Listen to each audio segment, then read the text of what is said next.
The rain started way past sunset, the kind of relentless November downpour that turns every street into a cold, muddy swamp. London in 1790 wasn't some postcard of gaslit charm. It was dark, it stank, and the fog rolling off the Thames was so thick you could barely see the hand in front of your face. The alleys back of Whitechapel twisted like a bad dream, all slick cobblestones and overflowing gutters. And on a night like this, even the watchmen stayed put, too old and too drunk to bother. Before I take you any deeper into that alley, a quick honest ask. If you're new here and you love history, told like a real story, hit that subscribe button, and it genuinely helps the channel grow, and it lets us dig up more forgotten tales just like this one. On a night this foul, the world outside your door could swallow a person whole, and nobody would history. That's exactly the kind of night it was when Mary Price walked out into the rain and never came back. Now, who was Mary Price? If you were a girl barely out of her teens, maybe 20, though nobody bothered to write down her birthday. She worked the streets because, let's be real, what choice did a poor woman have in 1790? You sold your labor, you sold your body, or you starved. She wasn't a saint, and she wasn't a sinner. She was just another young woman trying to keep herself alive, 1 shilling at a time. To the gentleman who passed her in the fog, she was a shadow, a quick transaction, a secret to be forgotten by morning. To the parish, she was a potential problem, a number on a ledger that cost money if she fell ill. To herself, she was simply surviving. There was nothing about her life that screamed history in the making. Had she died quietly in a workhouse 40 years later, worn out and grey, her name would have vanished like breath on glass. But she didn't get that old age. She ended up face down in that rain, and the whole ugly circus that followed, the bumbling watchman, the rigged inquest, the angry headlines. It all piled up into something nobody saw coming. Her death became a match thrown into a powder keg. The question that drives this whole video is simple but wild.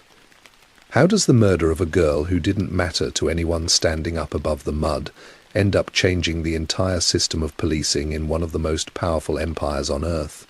The answer starts not in Parliament or in some fancy drawing room, but right here in the filth and the shadow, with a life the world had already dismissed as worthless. If you ever walked through London in 1790, you wouldn't need a map to tell you where you stood. You could smell it.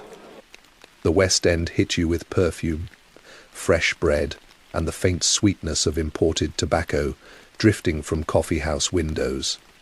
The East End hit you with rot, raw sewage, and the eye-watering stench of the tanneries along the river. It was the same city, the same square miles on paper, but you were looking at 2 completely different universes, sharing the same patch of dirt.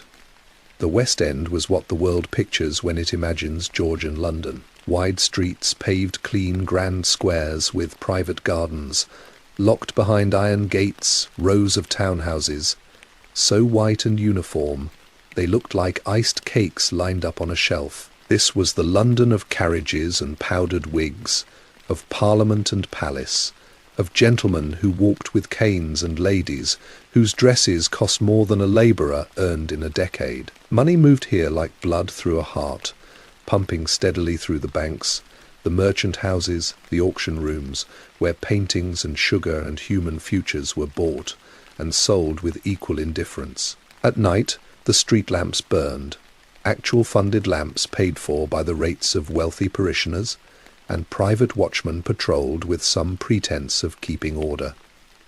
If you belonged here, the city felt safe enough, a well-lit stage for the performance of your prosperous life. Now walk east, just a mile, sometimes less, and the transformation was so brutal you felt you had crossed a border into a foreign country. The East End was a sprawl of narrow courts and blind alleys, many of them never touched by paving stones, turning to rivers of mud every time it rained. The buildings leaned toward each other like drunks about to collapse, their upper stories jutting so far out they nearly kissed, blocking what little light the sky offered.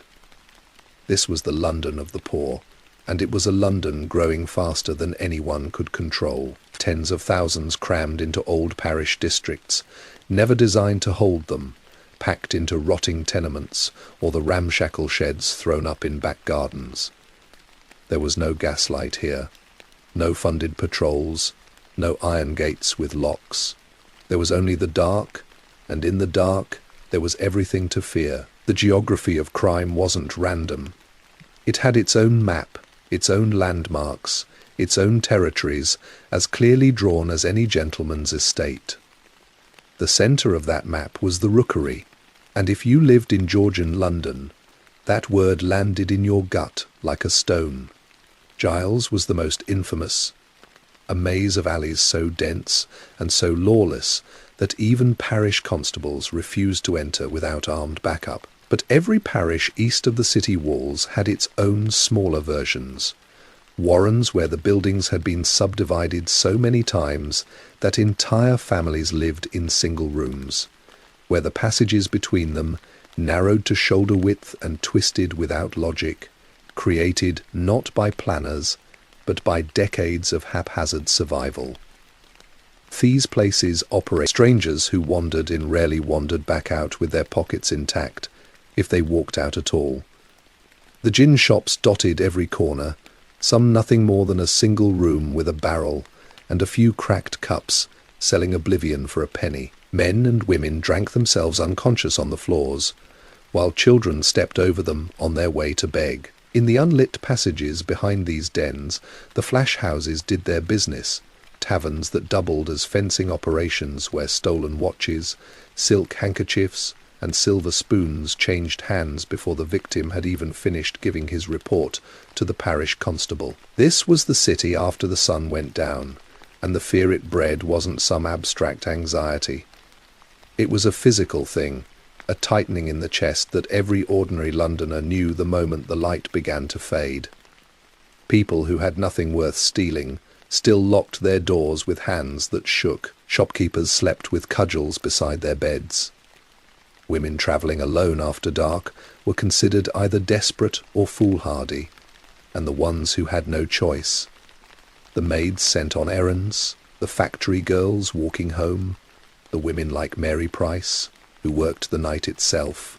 They learned to read every shadow for the shape of a threat. News of assaults and murders travelled fast through the parishes, passed from mouth to mouth with the morning bread. Everyone knew someone who had been robbed, beaten, or worse. The watch was a joke, and everyone knew that too. When darkness fell, the city belonged to whoever was willing to take it, and the honest poor could only pray the night would pass them by. Now, if you were a woman born into this world with no money and no family to protect you, your options narrowed to a knife's edge. The lucky ones went into service, scrubbing floors and emptying chamber pots for some merchant's wife who might remember to feed them. The factory work that devoured children also devoured young women, 12 hours at a loom or a vat for wages that barely covered a shared room and thin soup. Seamstresses pricked their fingers bloody for pennies a dozen. But for thousands, tens of thousands across the city, none of these paths were open or enough, so they turned to the street. I need you to understand something that the moralizing pamphlets of the era always left out. Prostitution in Georgian London was not some lurid underworld of depraved outcasts. It was a mainstream economic reality, and it was often temporary, seasonal, a desperate bridge between hungry weeks. A girl would lose her position when the lady of the house suspected her of flirting with the master. A widow would find herself with 3 children and no breadwinner. A country girl fresh off the wagon would discover the job promised by her cousin didn't exist. The street was always hiring. No references required, no questions asked. Just your body and your nerve. The numbers were staggering.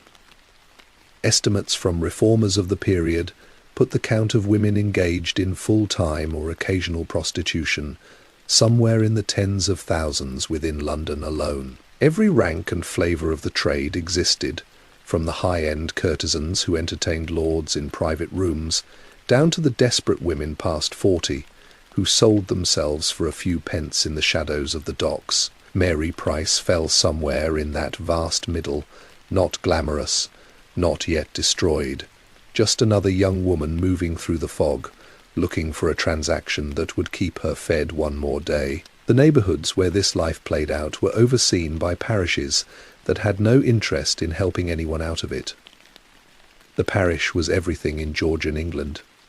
It was your government, your welfare office, your law enforcement, and your last resort all rolled into one. And it was designed, first and foremost, to protect the ratepayers from having to spend a single shilling on anyone else.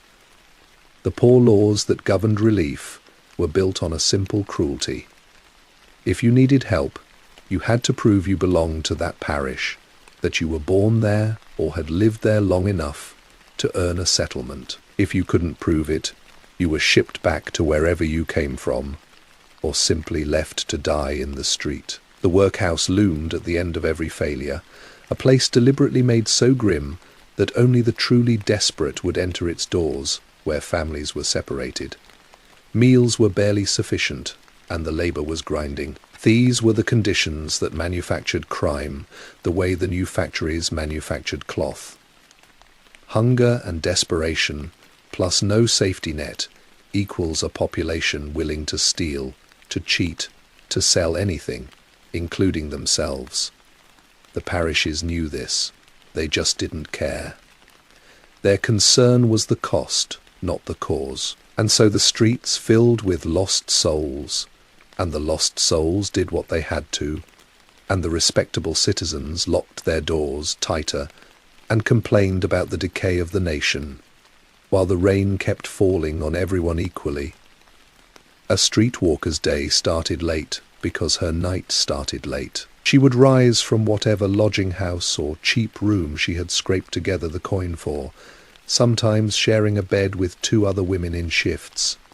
The morning was for mending stockings, washing the filth of the previous night from her skin with cold water, trying to make herself look presentable enough to attract a customer who would pay slightly more than the lowest rate. Food came when she could afford it.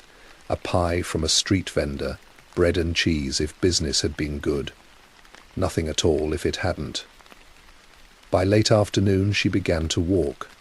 Certain streets belonged to certain types of women, an unspoken territory enforced by nothing more than habit and occasional violence. The Strand, Covent Garden, the darker stretches around the markets, the narrow lanes threading back from the river.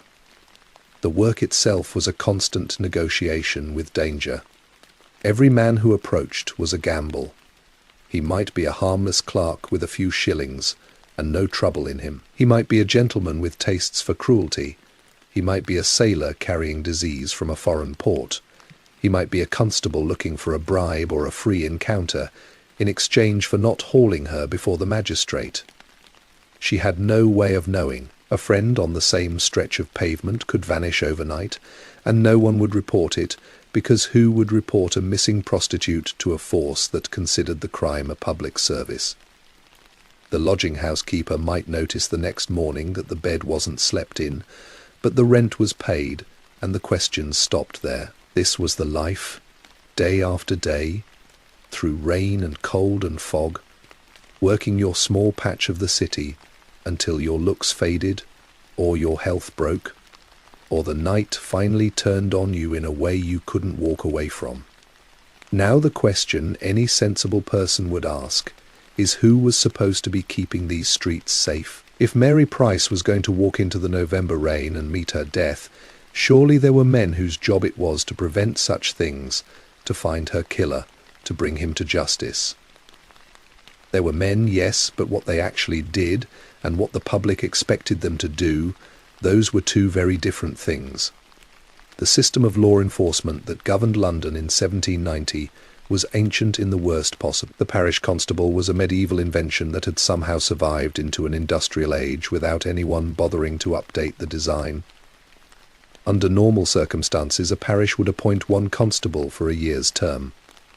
The position was unpaid, which tells you everything you need to know about how seriously it was taken. The man chosen, and it was always a man, was typically a local tradesman or householder who had drawn the short straw in the parish rotation.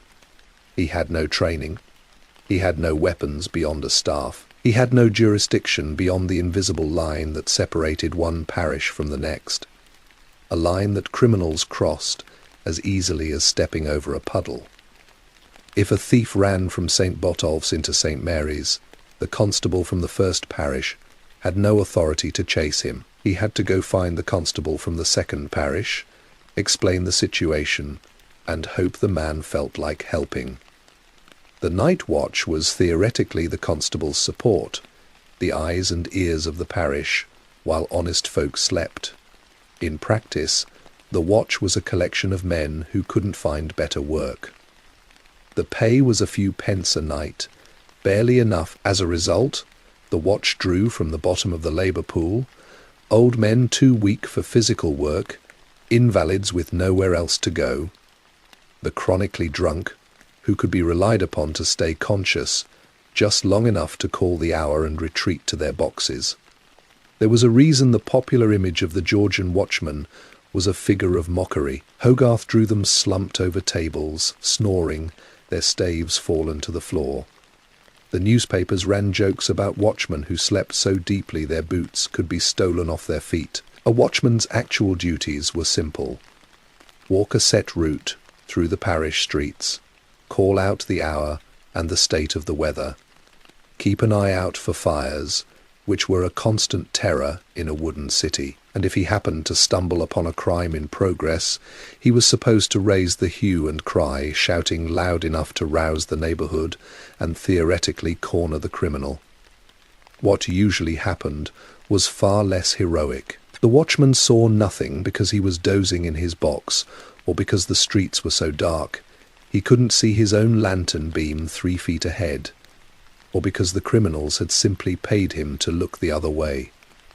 The public knew this, the magistrates knew this, even Parliament knew this, and yet the system ground on because changing it would cost money, and raising taxes to pay for better law enforcement was about as popular as the plague. The incompetence was baked in, the corruption was structural. When a theft occurred, the victim was expected to initiate the investigation himself. He had to go find the constable, pay a fee for the constable's time, describe what was stolen, and then do most of the legwork of tracking down the culprit. If he found the thief, he had to pay more fees for the arrest, the detention, the paperwork. Justice in London was pay as you go, and if you couldn't pay, you got nothing. The result was a system that effectively decriminalized offences against the poor. Steal from a gentleman with a full purse, you might face consequences. Steal from a washerwoman, a dock labourer, a streetwalker, like Mary Price, and the machinery of the law simply did not move. There was no profit in it, no one to foot the bill. Even worse were the thief-takers, the supposed specialists who filled the gap between the useless constables and the desperate victims. The most famous of them, the notorious Jonathan Wild, had been dead for decades by 1790, but his model lived on. Thief-takers were private entrepreneurs who recovered stolen property for a fee. The ugly secret was that most of them were running the gangs whose goods they were supposedly recovering. They would direct thefts, receive the stolen items, then negotiate with the terrified owner for their return, all while posing as the honest broker between crime and justice. Prosecuting a thief-taker was nearly impossible because they controlled the evidence, the witnesses, and often the constable himself. The whole arrangement was a theatre of order that concealed a reality of exploitation, and the coordination between parishes, that was the final nail in the coffin. London was not one city as far as the law was concerned. It was a patchwork of over 100 parishes, each with its own constables, its own watchmen, its own magistrates, and its own absolute refusal to pay for problems that spilled over from the next parish. A criminal could rob a house in one district and simply walk to the next, and the pursuit stopped cold. No one shared information. No one tracked patterns. The left hand was not merely ignorant of the right hand. It was actively hostile to the idea that the right hand existed. This was the apparatus that was supposed to find justice for Mary Price. This was the machinery that was supposed to catch a killer. And when the moment came, when the body was found in the rain, this system didn't fail accidentally. It performed exactly as it was designed to perform, protecting the comfortable, serving the paying, and leaving the dead to bury their own. If you went looking for Mary Price in the parish records of 1790, you would find almost nothing. A name, a date of burial, maybe a note in the poor rate ledger if she had ever applied for relief, which she probably hadn't because she knew better. The people who wrote the records were not in the business of remembering girls like her. They were in the business of tracking who owed what and who cost what, and Mary fit neatly into neither column. She was in the parish but not of it. A ghost passing through a system that had no category for her except as a problem to be managed when she became too visible. So who was she before the night that made her matter? The honest answer is that the paper trail is so thin you could hold it in one hand. But if we piece together the scraps, the fragments of lives that look like hers, the patterns shared by thousands of women who washed up on the same grim shore, we can sketch a portrait, not a photograph. Never that, but something close enough to see her face behind the shadows. She was almost certainly not born in London. The city in the late 1700s was a magnet pulling bodies from every dying village and failing farm in the country, and the girls who ended up on the streets of the East End rarely started there. She probably came from somewhere small, a village in Essex perhaps, or a market town in Suffolk, where the wool trade had collapsed and taken every decent wage with it. Her father might have been a labourer, or a weaver whose loom had gone silent, or a man who died young and left a family scrambling. Her mother might have done charring work, scrubbing other people's floors until her knees gave out. The house would have been small, maybe 2 rooms, and the food on the table would have been whatever could be scraped together after the rent was paid. The countryside in the 1780s was bleeding people. The Enclosure Acts had fenced off the common lands where villagers had grazed their animals for centuries, and suddenly a family that had survived for generations on a patch of shared pasture had nothing. The farms were consolidating, the big landowners swallowing the small, and the human surplus had to go somewhere. London was somewhere. For a girl in her early teens with no prospects and a family that had too many mouths, the city was the only direction on the map that didn't lead to a workhouse. She would have arrived the way they all did, on foot, probably, walking the rutted roads behind a wagon, or in the company of a relative who already knew the way. Or maybe she came alone, sent by parents who had no choice, a bundle of clothes under her arm and an address she had memorized. A cousin who had found work in service, a neighbour's son who had joined the docks, someone who might let her sleep on the floor until she found her own way. The address might have been real, or it might have been wishful thinking. Either way, she stepped into a city of 500,000 people, the biggest and most overwhelming metropolis any English person of her class could conceive of, and she had to figure out how to live. The path into prostitution was not a sudden plunge for most women. It was a slow erosion, a series of small failures and missed chances that left fewer and fewer options. Mary might have arrived with honest intentions. Maybe she found work as a scullery maid, the lowest rung of domestic service, scrubbing pots 14 hours a day for a few shillings a year, and a spot on the kitchen floor to sleep. Maybe she was dismissed for breaking a dish, or for attracting the attention of the master, or simply because the mistress decided she didn't like the look of her face. One dismissal without a character reference, the written recommendation every employer demanded, and a girl was suddenly unhireable. No reference meant no honest job. No job meant no room. No room meant the street. Maybe the wages were just never enough. A seamstress might stitch from dawn to midnight and still fall short. A laundress might iron until her hands blistered and still need more to cover the week. And always there was the knowledge, whispered in the lodging houses, shared between women who had run out of options, that a single night's work in the dark could bring in more than a week of honest labour. Not good money, never good money, but enough to eat, enough to pay for a bed, enough to keep going one more day. The men who moralised about fallen women in their pamphlets, they never had to choose between their principles and their next meal. By the time Mary Price was moving through the East End shadows, whatever she had been before, a farmer's daughter, a servant girl, an apprentice's helper, it was all gone. And still, behind the persona she wore in the alleys, the hard face and the quick transaction, there was a person. That is the part the records never capture. That is the part I want you to remember. She had things she cared about, probably a friend or two, other women working the same stretch of pavement, women who might share a pie or warn her about a bad man or cover for her when she was sick. There might have been a child somewhere in her past, a baby delivered to a foundling hospital or buried in a pauper's grave, a memory she carried like a stone in her chest. She had a voice, a laugh, a way of tilting her head when she was amused. She had a favourite street vendor, whose soup she bought when she could afford it.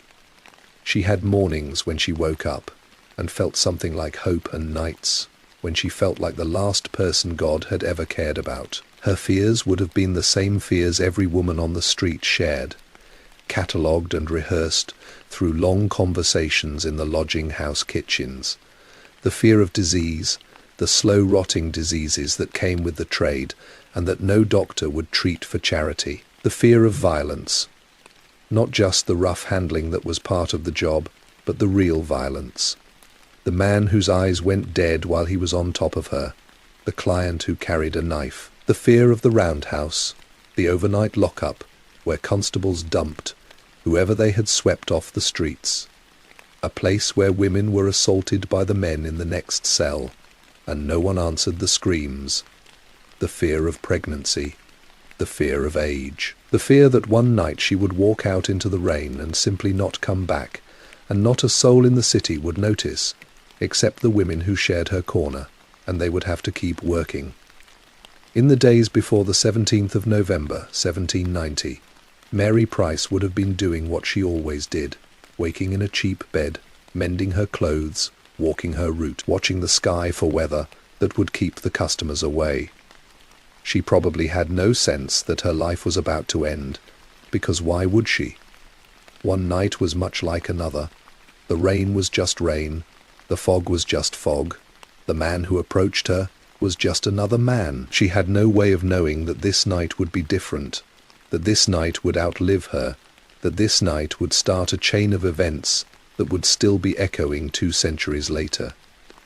She was just a woman trying to survive, walking out into the cold, leaving behind nothing but a name in a parish register that hardly anyone would ever read. The lodging house where Mary Price spent her last afternoon still stood on a narrow court off Whitechapel High Street. One of those cramped wooden buildings that leaned so far forward the upper windows nearly touched the house across the way. It was not the worst place. A woman could stay, and that faint praise tells you everything about the options available. The keeper was a widow named Mrs. Croft, a woman who had seen enough of the world to ask no questions, as long as the rent was paid in advance. 4 pence a night got you a share of a bed, and a bowl of something hot if there was any left. 2 pence got you a spot on the floor near the hearth, which was at least warm if you could ignore the mice. Mary had paid her 4 pence that morning, which meant she had worked the night before and done well enough. The house was quiet when she woke, the grey November light barely pressing through the grimy windows. A couple of other women were still sleeping in the rooms upstairs, girls who worked the same trade and kept the same hours. Mary would have known them, maybe not as friends exactly, but as allies, women who watched each other's backs when they could, and shared information about which streets were safe and which men to avoid. In a world where the official institutions of the city offered no protection, these small networks of women were the only safety net that existed. They traded warnings like currency. Watch out for the tall, red-haired sailor down by the docks. The constable on Fleet Street is looking for bribes again. There is a gentleman in a green coat who likes to hit. Mary probably spoke to one or two of them before she left. Maybe they shared a piece of bread or a cup of thin tea. Maybe one of them mentioned that the weather was turning and the pickings would be slim. Maybe they laughed about something, some small joke that is now lost forever. Or maybe Mary was quiet that afternoon, sitting by the window and watching the rain trace patterns on the glass, turning something over in her mind. People who live on the edge of survival often sense when a night is wrong, or maybe they don't. Maybe the tragedy is that she felt nothing at all, that the evening felt as ordinary as any other, and she stepped out the door without a second thought, because what choice did she have? By late afternoon, the light was already failing, what little of it there had been. November in London is a month of permanent twilight. The sky closing down early, and the streets surrendering to darkness before a working man has even thought about his supper. Mary would have put on her best dress, which is to say the one that was least patched, and wrapped a shawl around her shoulders against the cold and the wet. She likely checked her reflection in a piece of broken mirror glass that hung on the lodging-house wall, a communal object that every woman in the house used, each one searching for some trace of prettiness that would help her earn. Then she stepped out into the street, and the rain began its work on her. The route she walked that night can never be known for certain, but the patterns of the trade were well established, and a woman in Mary's position would have followed them the way a cart follows ruts in a road. She probably headed west from the lodging-house, toward where the custom was thicker and the money flowed a little more freely, Aldgate. Then maybe up toward Bishopsgate, or perhaps she stayed closer to the river, working the darker lanes around the warehouses where the dock workers and sailors came ashore with their pockets still heavy.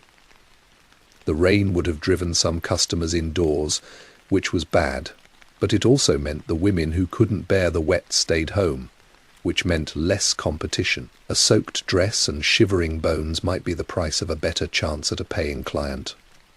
The man she met that night is a ghost, and will always be a ghost. We can guess at his shape. He was probably not a gentleman, because gentlemen took their pleasures in warmer places with more expensive women. He was probably a working man, a labourer, or an apprentice, or a clerk, with a few coins to spare, and a taste for risk. Or he might have been a stranger, a man from outside the parish, a face no one on that stretch of street would recognize. He might have seemed friendly, he might have seemed nervous, he might have given no sign at all of what he was about to do. Mary would have looked at him through the rain and made her calculation in a heartbeat, because that calculation was her job. She would have named a price, he would have agreed or haggled. They would have slipped away from the main thoroughfare, into the darker lanes where such transactions were conducted, the unwatched corners and the blind alleys that were the only privacy the poor could afford. The alley where it happened had no name. It was one of 1,000 such passages in the East End, a narrow cut between two buildings where the garbage collected and the rain pooled in the broken cobblestones. A single oil lamp at the street end threw just enough light to make the shadows beyond it deeper. No windows overlooked this space. No doors opened onto it. It was the kind of place a person might walk past 100 times, and never notice existed, which is exactly why it was chosen. What happened between them in that passage is known only to the stones. There were no witnesses. There was no scream loud enough to carry over the rain, or if there was a scream, the night swallowed it. The forensic science of the 1790s was barely a science at all, a matter of surface examination and common assumption. But the later descriptions of the body suggest violence that was sudden and extreme. There were marks on the throat consistent with strangulation. And there were other injuries, defensive wounds that told a story of struggle she had fought. That much the parish surgeon would later confirm, though confirm is a generous word for a man who spent 5 minutes examining a corpse by candlelight before writing his report. Her hands were bruised. Her fingernails were torn. She had not gone quietly into the November dark.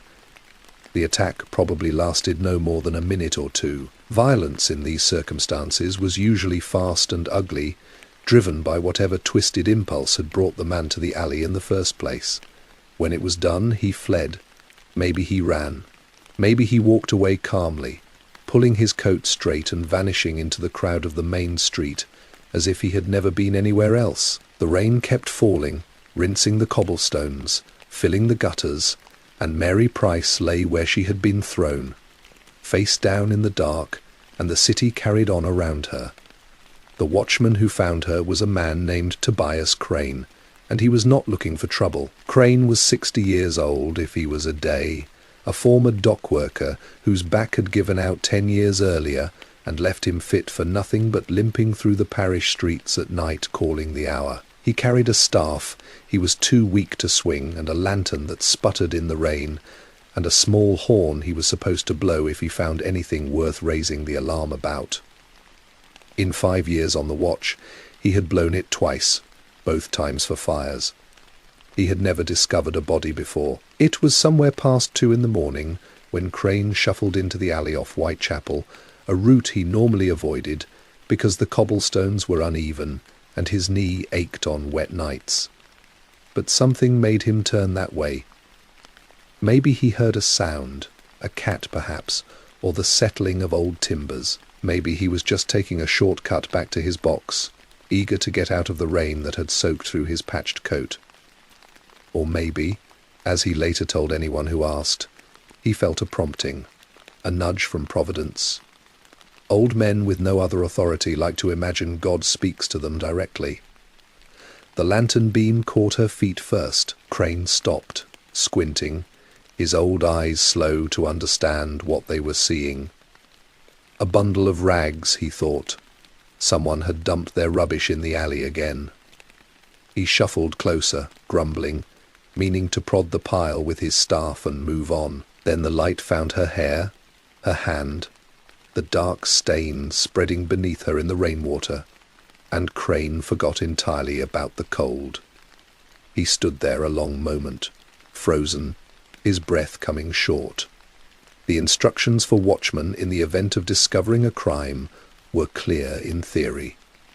Raise the hue and cry, summon the constable, secure the scene until help arrived.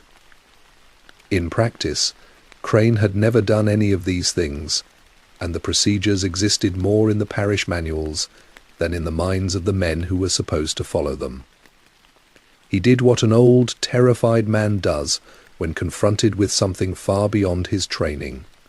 He shouted for help and hoped someone, anyone, would. The cry went up through the neighbouring streets, and within minutes a small crowd had gathered at the mouth of the alley. This was the paradox of the East End after dark. The streets could seem empty, silent, abandoned, but the moment something happened, people appeared from nowhere. Men in their nightshirts with coats thrown over their shoulders, women with sleeping children clutched against their chests, apprentices and labourers, and the curious idlers who are always awake somewhere in a city, drawn by the smell of tragedy. They pressed together in the rain, craning their necks, their faces lit weirdly by the swinging lanterns. The reactions were what you would expect from people who lived with death as a neighbour. Some crossed themselves. Some shook their heads and muttered about the state of the world. A woman near the front began to cry, not for Mary, Not yet, because no one knew who the dead girl was, but for the sheer familiar waste of it, for the recognition that this could have been any of them. A couple of men talked loudly about what they would do if they found the killer, the kind of violent posturing that comes from fear and helplessness. A few, the practical ones, sent their children running to find the parish constable, though everyone knew he was probably asleep and would not thank them for waking him. The first mistakes were made almost immediately before the constable even arrived. The crowd had no sense of the alley as a scene that needed preserving. They trampled through in their heavy boots, churning the mud, obliterating whatever footprints the killer had left. Someone turned the body over to see the face, and in doing so disturbed the position and everything it might have told about the manner of death. A woman knelt and tried to arrange Mary's dress more modestly before the men staring, an act of kindness that also erased whatever story the clothing might have told. Another bystander picked up a scrap of cloth that had been lying near the body, examined it, shrugged, and tossed it back into the gutter. By the time the constable arrived, groggy and irritable, the scene was a ruin. He made a cursory inspection, mostly to confirm that the woman was in fact dead, which was obvious to everyone present. He asked a few questions of the bystanders, none of whom had actually witnessed anything. He did not cordon off the alley. He did not order a systematic search. He did not send for a surgeon or a magistrate with any urgency. Instead, he arranged for the body to be moved to the local roundhouse, where it would wait for the coroner's attention. The move itself destroyed whatever evidence remained. The body jostled through narrow streets on a borrowed door used as a stretcher, the rain washing away the last traces of the scene. Before dawn broke, the alley was empty again, as if nothing had happened there at all. The rain kept falling, the gutters kept running, and Mary Price, who had been a woman with a name and a past and a reason for being in the world, became a problem on a parish ledger, a file to be processed through a system that had already failed her once and was about to fail her again. The man who was supposed to catch Mary Price's killer was a grocer named Edmund Bench. He did not want the job. He had never wanted the job. The constableship of the parish had fallen to him the previous spring through the ancient mechanism of the rotation, a system where every male householder of decent standing took his turn wearing the badge whether he liked it or not. Bench liked it not at all. The position stole hours from his shop, brought him into contact with the worst elements of the parish, and paid nothing beyond the occasional fee for serving a warrant. The moment his year was up, he intended to pass the staff to the next unwilling soul and never think about law enforcement again. His legal powers were narrow things, inherited from a medieval model that assumed every community was a small village where everyone knew everyone else. He could arrest a suspect if caught in the act, or if a credible witness swore an oath to the crime. He could detain a person for a short period pending the magistrate's attention. He could enter a house in hot pursuit of a fleeing felon. Beyond that, he was essentially a private citizen with a fancy title and a staff that was mostly decorative. If a crime occurred and no one immediately raised the hue and cry, if the victim was unknown or the witnesses were uncooperative, the constable's authority withered to almost nothing. The hue and cry was the engine that made the whole rickety contraption move. In theory, when a crime was committed, the victim or the discoverer shouted for aid, and every able-bodied man within hearing was legally obligated to drop what he was doing and join the chase. The constable would lead this improvised posse through the streets, and together they would corner the villain and haul him before the magistrate. It was a system that worked passably well in a village of 300 people where strangers were rare, and everyone knew whose son was likely to steal a chicken. In a city of 500,000, where the criminal could disappear into a rookery, or simply walk 3 streets over into another parish. The hue and cry was a joke. Worse, it was a joke that placed the entire burden of action on the victim. If you were robbed, and you did not personally chase the thief, The law had no further interest in your case. By the time Constable Bench arrived at the alley and saw the mess that Tobias Crane and the crowd had made of the scene, any chance of a hue and cry had evaporated. The killer was hours gone. No one had seen the crime occur. No one had glimpsed a fleeing man. There was no trail to follow, no witness to pursue, not even a coherent description to circulate. Bench did what most constables in his position would have done. He filed a report to the magistrate, arranged for the body to be taken to the roundhouse, and went back to bed. The investigation, such as it was over before it began. The pursuit of Mary Price's killer was half-hearted, not because Bench was a wicked man, but because the system gave him no resources and no incentive to do more. There was no investigative budget.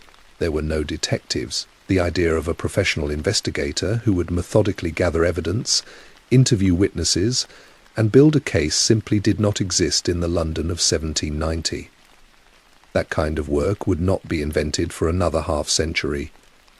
If a crime was not solved within the first few hours by catching the perpetrator red-handed, it was not solved at all unless private money drove the matter forward. Mary had no family with money. She had no employer who cared. She had no patron. The only people who might have wanted justice for her were the other women who walked the same streets, and they had no standing and no voice. Bench made a few inquiries over the following days, mostly by asking around the lodging houses if anyone had seen a strange man in the neighbourhood that night. Strange men passed through the East End every hour. Sailors from every port in Europe, migrants from the countryside, vagrants, fugitives, men who used false names and left no trail. No one remembered a face. No one could recall an argument or a scream. The rain had been too loud. The night had been too dark. The trail went cold within 48 hours, and Bench, who had a shop to run and a family to feed, stopped looking. Even if Bench had been the most dedicated constable in London, his authority stopped at the parish boundary, and that boundary was the killer's greatest ally. If you wanted to murder someone and get away with it in 1790, the method was simple. Commit the crime in one parish, walk 2 streets over into the next, and never return. The constable of the first parish could not pursue you. The constable of the second parish had no idea a crime had been committed. There was no central register of offences, no communication between parishes, no mechanism for tracking a suspect across the invisible borders that carved the city into 100 small jurisdictions. The killer could have been drinking in a tavern not 500 yards from where Mary's body was found, completely safe, because the arm of the law was too short to reach him. The system was not broken by accident. It was designed this way on purpose, a deliberate defence of local autonomy against the spectre of centralised power. Every parish guarded its independence like a jealous prince, and any suggestion that constables should coordinate across boundaries was met with suspicion and obstruction. The result was a city where crime moved freely, and justice was chained to a patch of dirt. Criminals understood this perfectly. They exploited it with a sophistication that the authorities could not or would not match.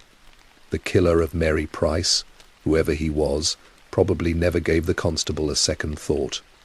He simply walked away, crossed a line on a map that no one could see, and vanished into the vast anonymous crowd of the greatest city on earth, with the investigation effectively dead. The next stage of the process belonged to the coroner, and if the constabulary was a bad joke, the coroner's inquest was a ritual of bureaucratic theatre that dressed incompetence in the language of the law and called it justice. The coroner in question was a man named Simon Hargrave, a lawyer of middling reputation, who had secured the coronership for the Eastern Division of Middlesex through the usual combination of patronage and persistence. He was not a medical man. Coroners in the 18th century rarely were. He was a legal officer, whose primary qualification was knowing which forms to file and how to collect his fees. The inquest he convened for Mary Price was held, like most inquests of the period, not in a court or a government building, but in the back room of a public house, the Fox and Hen on Whitechapel Road. This was standard practice. The dead were examined in the same rooms where the living drank themselves into stupor, and the smell of spilled beer and old tobacco mixed with the colder smell of the corpse on the table. The jury was a panel of local men, 12 or 15 depending on the parish custom, drawn from the same pool of householders who supplied the constables. They were not experts, they were not impartial, they were neighbours and tradesmen and ratepayers, men whose primary concern was keeping the parish costs down and their own names out of trouble. They sat on benches along the wall looking uncomfortable, while Hargrave presided from a table near the window where the light was best. The inquest had a narrow legal purpose. It was not a trial. It was not an investigation in any meaningful sense. Its job was to establish the identity of the deceased, the cause of death, and whether anyone could be named as the culprit. If the jury found that a specific person had committed the murder, the coroner could issue a warrant for arrest. If they could not name a suspect, and they almost never could, the verdict would be the ancient catch-all: murder by person or persons unknown. The testimony that morning was a parade of confusion and self-interest. Tobias Crane shuffled forward first, still damp from the night hours before, and told his tale of discovering the body. His account was rambling and contradictory, full of digressions about the weather and the state of his knee and the prompting he had felt from Providence. Hargrave pressed him on whether he had seen anyone fleeing the scene. Crane said he had seen shadows, maybe, or perhaps he had seen nothing at all. It was hard to recall with the rain in his eyes. The jurors nodded along, half asleep. Constable Bench testified next, and his statement was a masterclass in bureaucratic self-protection. He described the scene in terms that made clear he had done everything properly, that the body had been secured, that inquiries had been made, that no stone had been left unturned. The fact that the body had been moved by amateurs before his arrival, that the crowd had trampled the evidence, that he himself had done almost nothing in the days since. None of this entered his account. The jurors, most of whom had served as constables themselves in previous years, understood the unspoken agreement. They did not press him. A few other witnesses were called. A woman who lived near the alley said she had heard a cry sometime after midnight, though she could not be sure of the hour and had not thought to look out her window. A shopkeeper reported seeing a man with a torn coat walking quickly toward Bishopsgate, though he could describe neither the man's face nor his height, nor any distinguishing feature. The surgeons who had glanced at the body gave a brief description of the wounds, and confirmed that death was consistent with strangulation. No one mentioned the defensive injuries on Mary's hands. No one noted the torn fingernails that told the story of a struggle. Those details were irrelevant to the legal form and inconvenient to the narrative of a simple, unsolvable death. The voices that were missing from that room are the ones that should haunt us. None of the women from Mary's lodging house were called, because their testimony would not have been considered credible. Prostitutes, the law assumed, were liars by nature. None of the other streetwalkers were asked what they knew, what they had seen, what warnings had been circulating. Their knowledge was not evidence.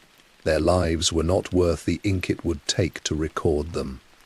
The inquest heard only what it wanted to hear, which was enough to close the file and nothing more.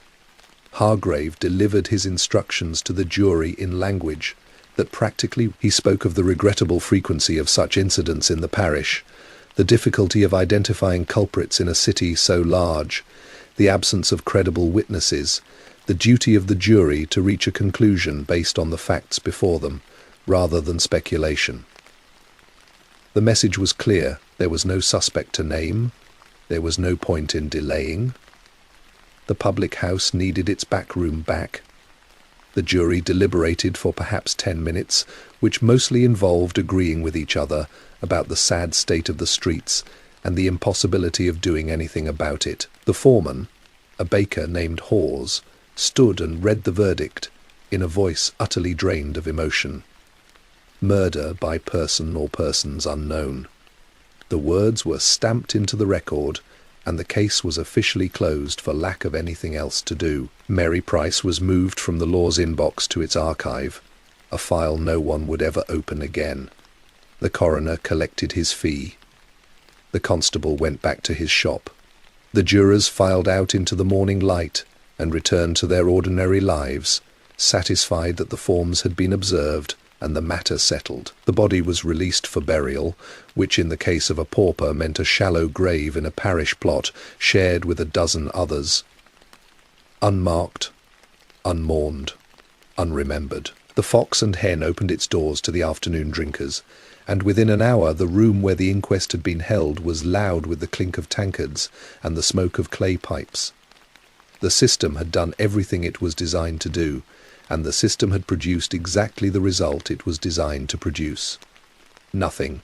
No suspect, no justice, no memory, just a dead end, and a dead girl, and the rain still falling on both.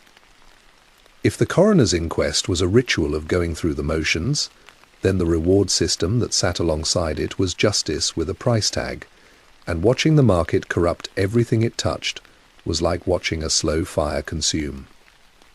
A building everyone insisted was perfectly safe.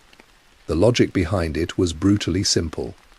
The government put cash bounties on convictions, serious money too, £40 for a highway robber who hanged, the same for a burglar, more for certain categories of coiner or horse thief. To put that in perspective, £40 was more than most labouring families saw in a year. A working man could feed his children for months on what the state would pay him for sending a single criminal to the gallows. The notices went up on church doors, and in the pages of the newspapers, the sums printed large and bold, an open invitation to every citizen with an eye for profit. Parliament had created this system with the most reasonable intentions in the world. There was no professional police force, no detectives, no state apparatus for investigation. So you had to give people a reason to come forward, make it worth their while. Turn every pair of eyes on the street into a potential informant. On paper, it sounded like common sense, harnessing the market to serve the law. In practice, you can never build a justice system on the profit motive, without the profit motive eating the justice and leaving nothing but the bones. The corruption was not a bug, it was the whole design. The most obvious rot sat in something called the immunity deal, and the men who worked these deals were artists of the hustle. A thief would get himself arrested for something minor, a pocket picked, a shoplifted bolt of cloth. Then he would send word to the magistrate that he had information about a bigger case, a highway robbery, a burglary, maybe even a murder. He would name names, provide details, offer to testify. In exchange, he walked free and pocketed a slice of the reward, while the men he named, whether they were guilty or not, were dragged to the gallows on his word alone. The system created a factory of professional informers who could send anyone to their death as long as the story sounded convincing enough to a jury, and the magistrate was too overworked to dig deeper. The math was ugly and inevitable. A poor man who needed money could swear away a life for £40 and sleep soundly that night, because the system had taught him that this was not murder, just business. And the men he accused, the ones who had never committed the crime in question, had almost no defence. They could not afford lawyers. The trial lasted 10 minutes. The jury wanted to go. The noose was waiting. Even when the accused was guilty, the reward system twisted everything it touched. Witnesses shaped their testimony to maximize the payout, emphasizing the details that pushed the crime into the higher reward categories. A simple assault became a robbery with violence. A theft from a shed became a burglary because someone swore the door had been locked. The goal was not truth. The goal was the price bracket. Magistrates watched this happen and did nothing, because the magistrates themselves were part of the machine. They approved the payments. They signed the certificates that released the funds. Others simply enjoyed the power of deciding who got paid and who went hungry. The whole apparatus ran on incentives that had nothing to do with guilt or innocence, and everything to do with the cold arithmetic of cash. The ugliest edge of this system cut against the poor in a way that was almost too cruel to think about. If you were murdered, and your family had money, they could offer a private reward on top of the state's bounty. And suddenly, every informer in the parish had a reason to solve your case. But if you were a streetwalker from a Whitechapel lodging house, if your death carried no profit potential for anyone, then the reward system looked at you the way a businessman looks at a deal with no margin, and it moved on to the next opportunity. Into this moral vacuum stepped the thief-taker, and whatever you think you know about corruption in law enforcement, the thief-takers of 18th century London will make you reconsider where the bottom actually is. The most famous of them was a man named Jonathan Wild, and even though he had been dead for 65 years by the time Mary Price walked the streets, his shadow stretched across the whole filthy trade. Wild was the model, the genius of the form, the man who figured out that a criminal who pretended to be a lawman could rob both sides blind and be celebrated for it. He operated in the early decades of the 1700s, and his business model was so perfectly cynical that it is almost beautiful if you can stomach that kind of beauty. Wild ran a lost property office in the Old Bailey neighbourhood, a legitimate storefront where victims of theft could come to recover their stolen goods for a fee.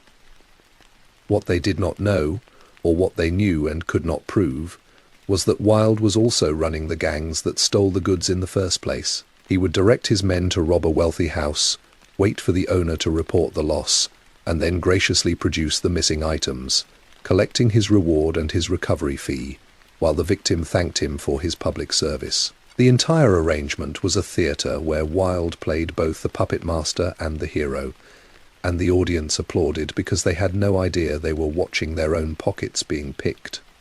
When Wild needed to maintain his reputation, he would sacrifice one of his own men. He called it sending them to be planted, a garden metaphor for a walk to the gallows.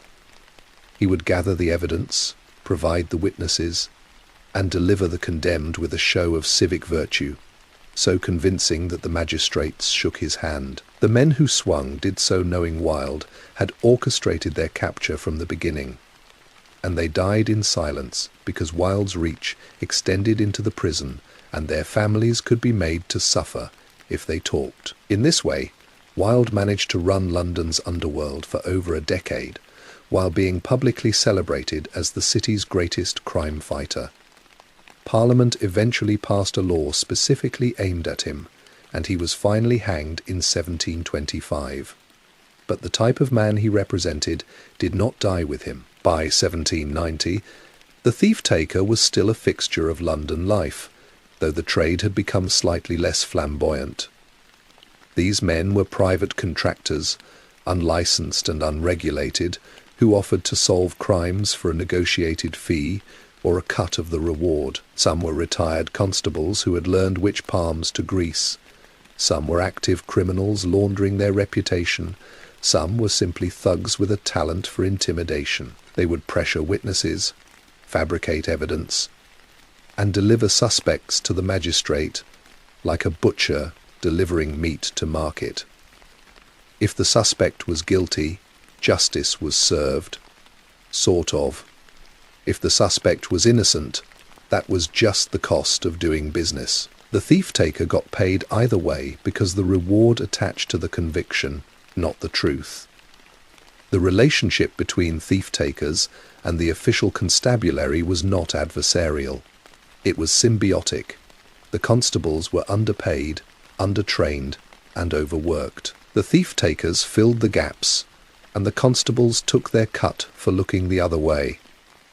An unspoken arrangement governed the whole sector, a parallel justice system where the outcomes were determined by who had money and who did not. And the law was just the stage dressing. When Mary Price was murdered, The reward system should have, in theory, swung into action. There was a killer to catch. There was justice to be done. But the machinery that was supposed to deliver that justice was built for profit, not for people like her. No one offered a private supplement to the state's blood money. No gentleman stepped forward with a purse to avenge a dead prostitute. No thief-taker saw a margin worth chasing. The state bounty for a murder conviction existed, but it was not significantly higher than the bounty for a highway robbery, and a highway robbery was much easier to solve. You had a victim who could describe what was taken. You had a network of fences who knew which goods were moving. You had leads. A strangulation in a dark alley offered none of that.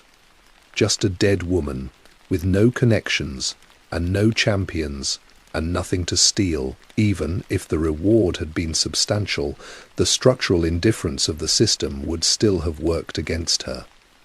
The constable had no budget for investigation.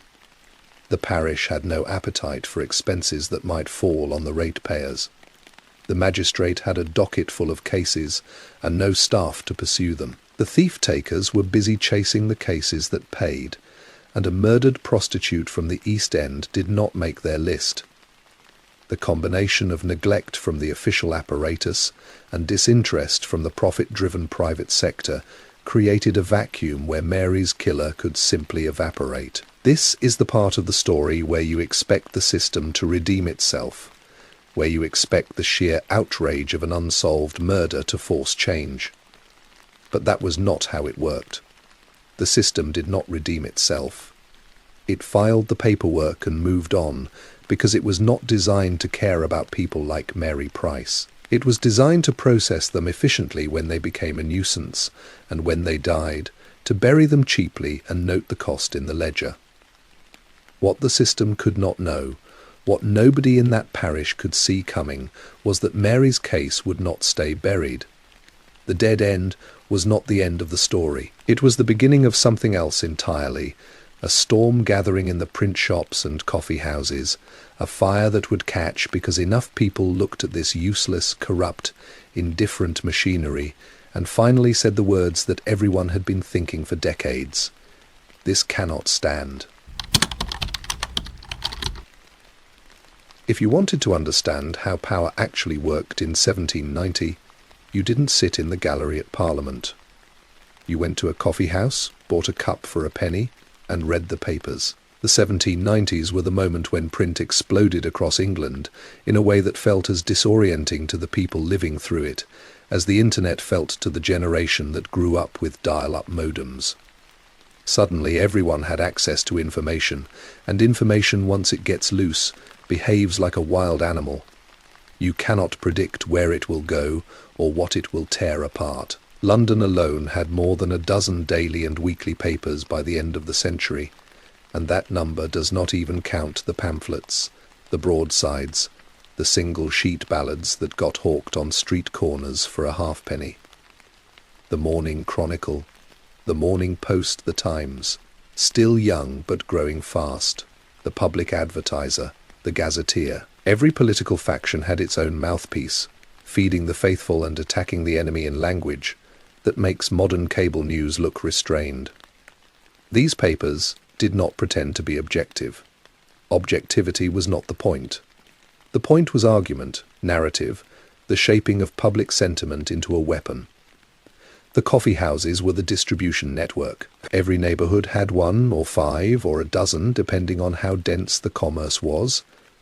Men gathered there in the morning the way we check our feeds, scanning the pages, reading aloud the juicy bits, arguing over the editorials while a boy refilled their cups. The coffee house was the social media platform of the 18th century, and the algorithm was just whoever talked loudest.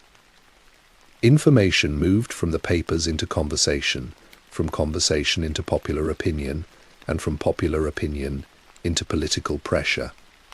The whole cycle could turn in a single day. Pamphlets were even faster and meaner. A skilled writer with a grievance could draft a pamphlet in an afternoon, print it overnight, and have copies in every coffee house by breakfast. No editors, no fact-checkers, No consequences, usually beyond a libel suit if someone rich got angry enough to pursue one. The pamphleteers were the bloggers of their era, and the best of them, the sharpest and the funniest and the most vicious, could shape how 100,000 people thought about an issue before Parliament even bothered to schedule a debate. Into this boiling environment came a shift in what counted as news. For decades, the papers had been mostly about politics and foreign affairs, dispatches from the continent, the movements of fleets, the speeches of ministers. But the editors of the 1790s had figured out something that every newsroom since has rediscovered in its own way: crime sells. Not just crime as dry fact, but crime as story, crime as sensation, crime as a mirror held up to the anxieties of the age. The reading public wanted to be horrified, and then they wanted to be outraged, and then they wanted someone to blame. This was the birth of crime journalism as a genre. The Old Bailey sessions had always been open to the public, and enterprising writers had always taken notes and sold the transcripts. But now the reports were becoming something more ambitious. They were narratives, shaped with villains and victims, with suspense and moral instruction. A good crime story could run for multiple issues, each installment pulling the reader deeper into the mystery. The language was vivid and moralizing, dripping with adjectives, designed to make the reader feel every blow and shiver at every shadow. When a murder grabbed the public imagination, the papers fed that imagination daily, and the appetite only grew the more it was fed. The political angle was never far from the surface. Crime reporting in the 1790s was almost always also social commentary, and the commentary usually ran in one direction. The system is failing, the streets are unsafe, the watch is useless, the magistrates are corrupt, the poor are suffering while the rich sleep sound. Whether the paper leaned Whig or Tory made little difference. Both sides could agree that London was becoming ungovernable because the evidence was lying in a different alley every morning. The question was, who got the blame? And the answer depended on which paper you read and what agenda its editor was pushing that week. The editors who shaped this world were not neutral observers.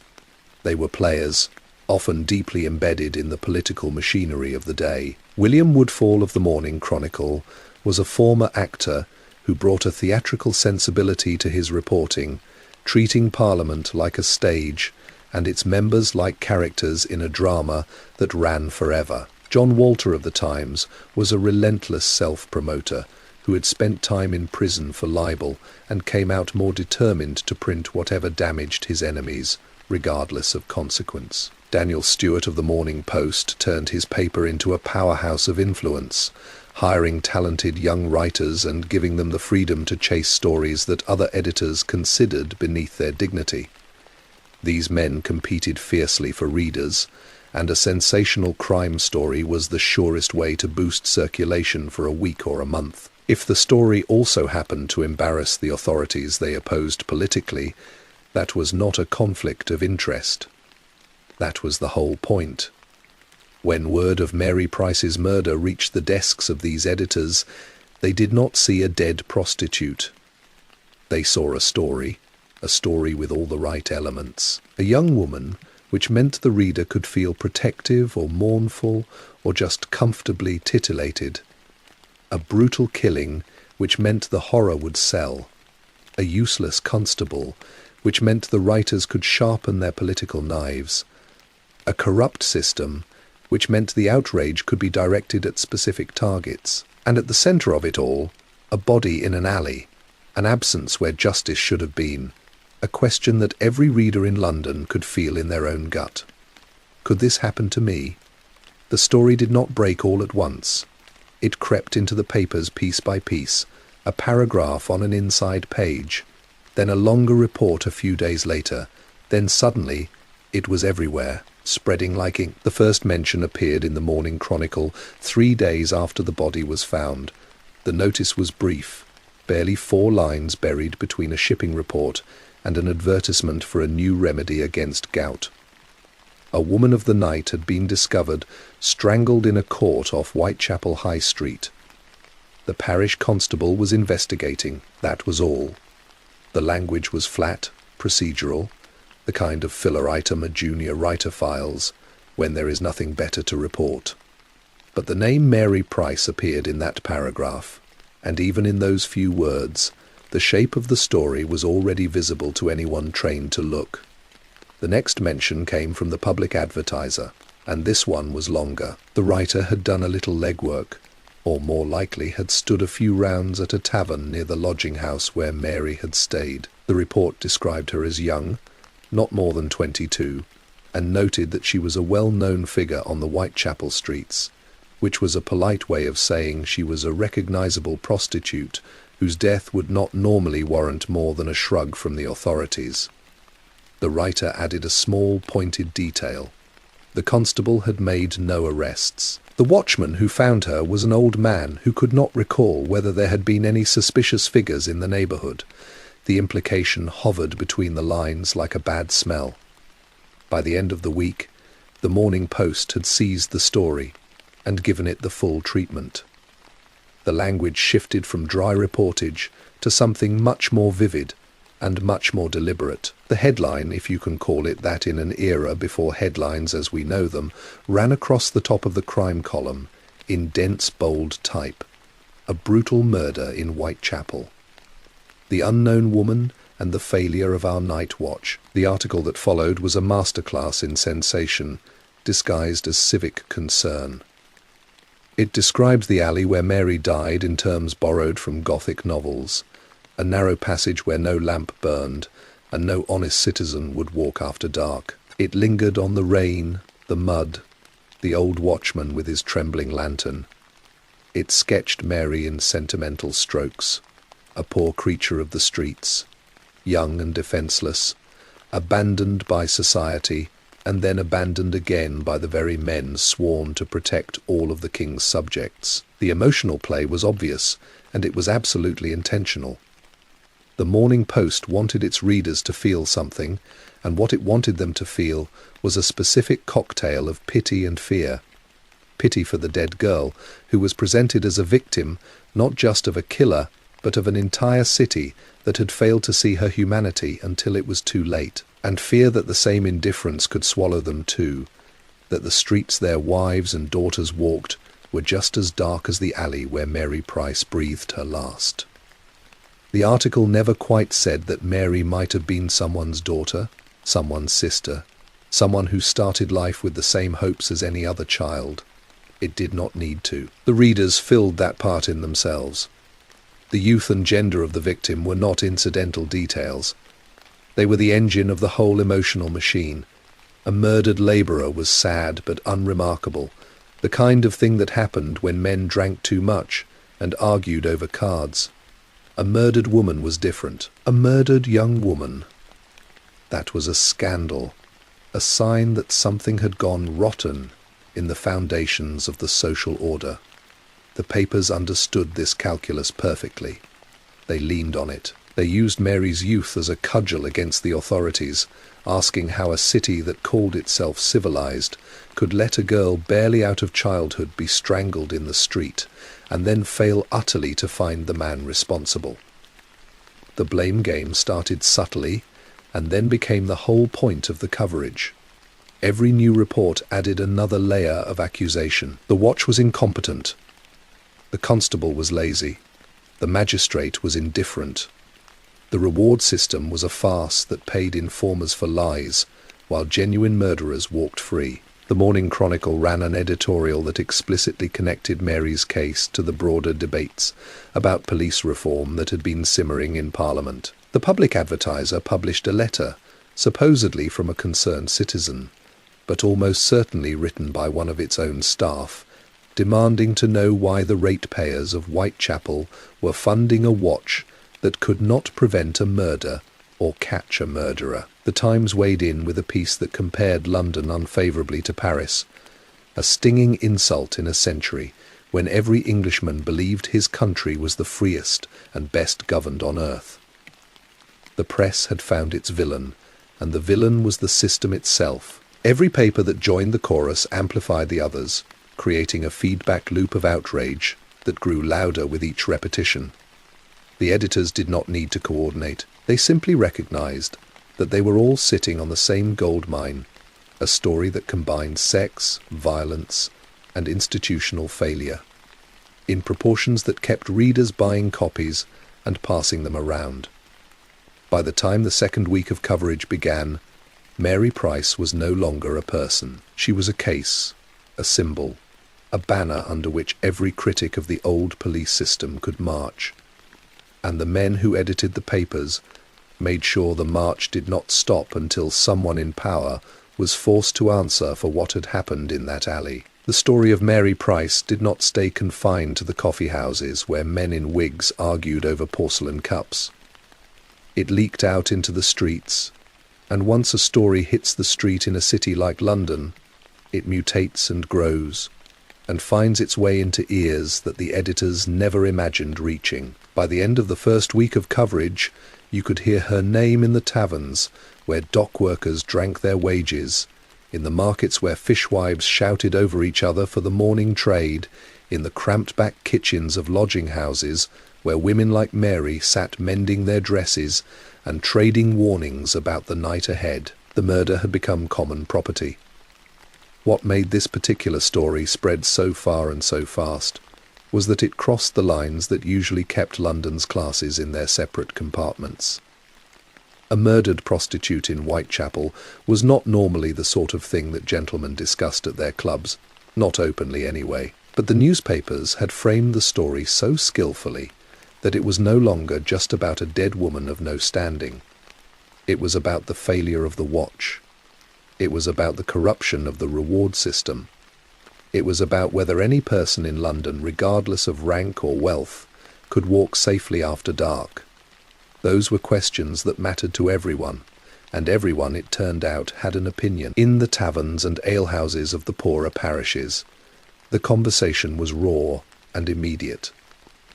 The people who lived in the East End did not need a newspaper to tell them the streets were unsafe. They knew it in their bones. What the coverage gave them was something they had lacked before: a focal point, a name, a specific outrage around which to organize their long-simmering grievances. Mary Price became a shorthand. When a watchman was caught sleeping in his box, someone would mutter her name. When a constable demanded a fee that a victim could not pay, her name came up again. She was the proof that the system did not work, and everyone who had ever been failed by that system now had a story to point to when anyone suggested they were exaggerating. The middle classes picked up the story through a different route: the shopkeepers, the clerks, the small traders who lived above their businesses and worried constantly about robbery. They read the papers at their breakfast tables and then carried what they read to their places of work. Their fear was more comfortable than the terror of the poor, but no less genuine. A man who kept a draper's shop on Bishopsgate could look out his window at dusk and imagine the same darkness that had swallowed Mary Price creeping toward his own door. His wife could picture herself walking home from a visit and being forced to pass the sort of alley where no lamp burned. The fear travelled upward, and every class it passed through added its own anxieties to the pile. At the top of the social ladder, in the drawing rooms and the gentlemen's clubs of the West End, the conversation took a more philosophical turn. Here the murder was discussed less as a personal threat and more as evidence of a civilizational rot. Men who had never set foot in Whitechapel and never intended to spoke gravely of the failure of public order, the breakdown of deference, the need for some kind of institutional reform.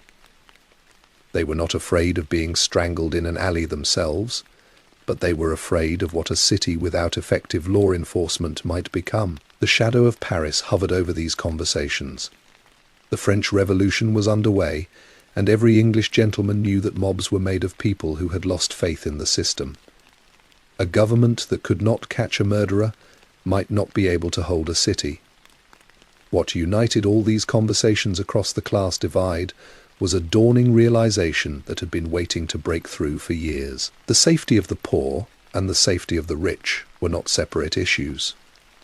a city that allowed its most vulnerable citizens to be murdered with impunity, was a city where violence could eventually reach anyone. The darkness of the East End alleys did not respect the boundaries of wealth. A killer who could walk away from one crime could walk toward another. The invisible borders between parishes that trapped constables meant nothing to a man with blood on his hands. The threat was shared, and the shared threat created something strange and powerful: solidarity, or at least the beginnings of it. This fear of the everyman, the sense that the rule of law was fraying to the point where ordinary life became a gamble, was the fuel that turned scattered complaints into organized demand.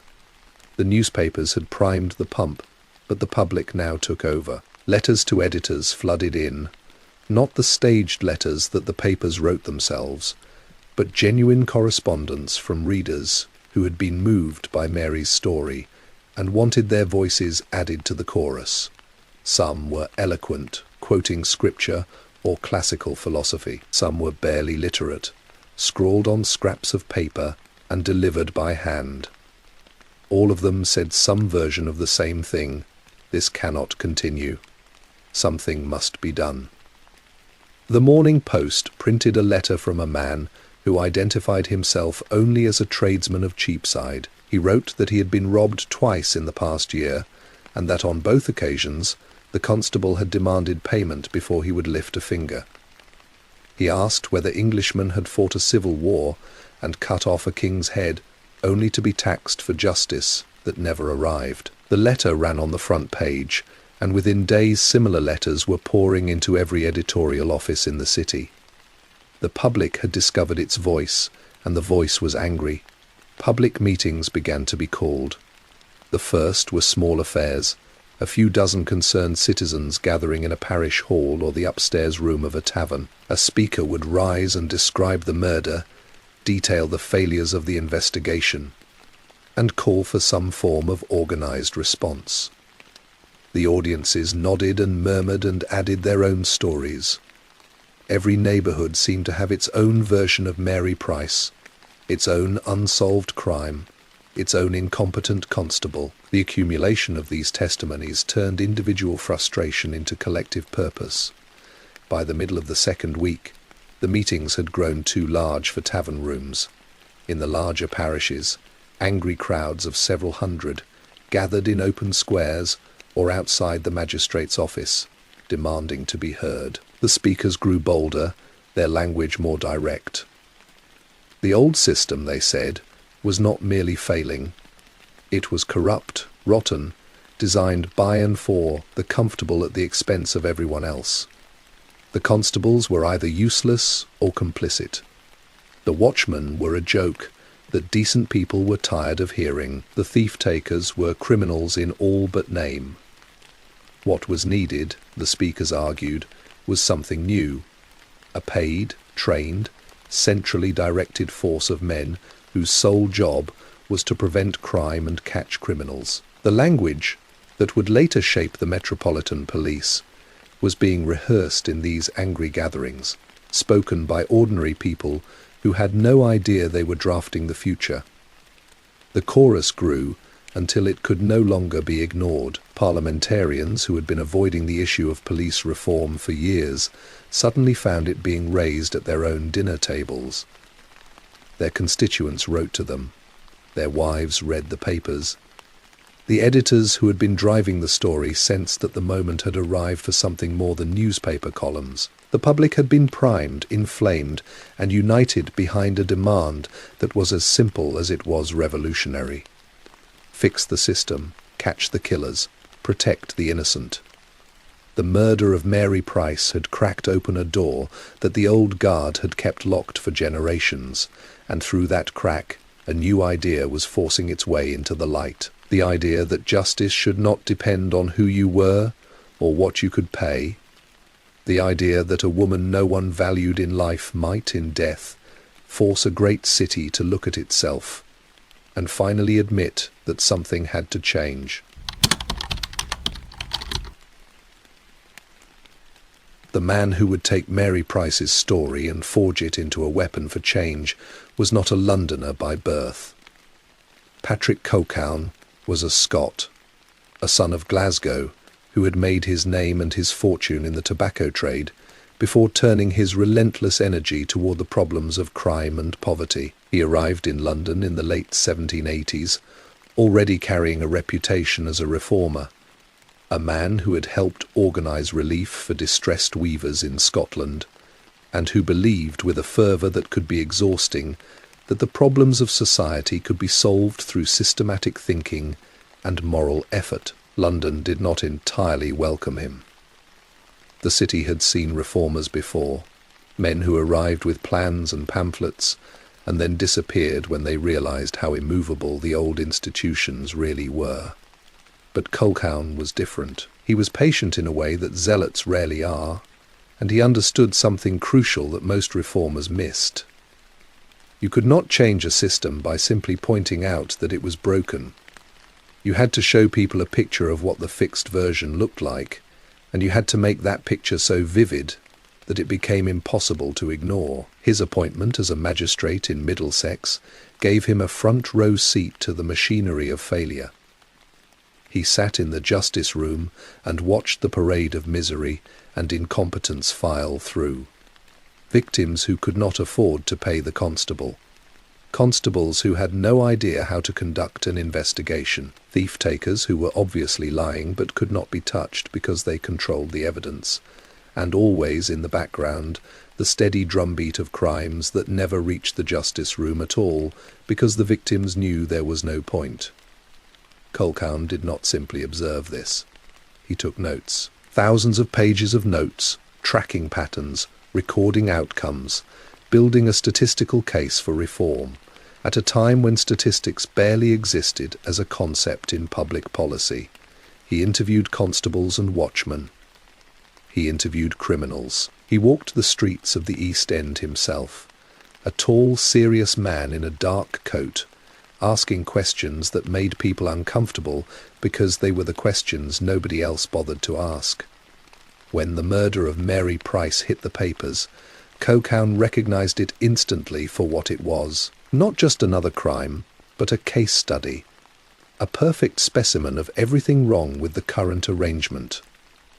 He clipped the reports.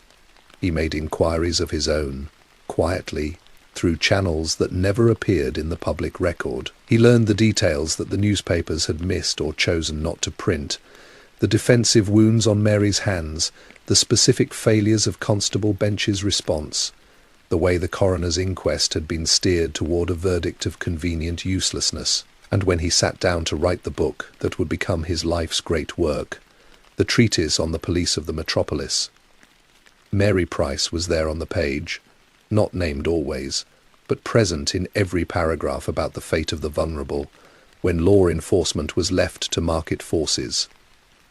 The treatise was something London had never seen before. Published in 1796, it was part analysis, part manifesto, and part moral sermon.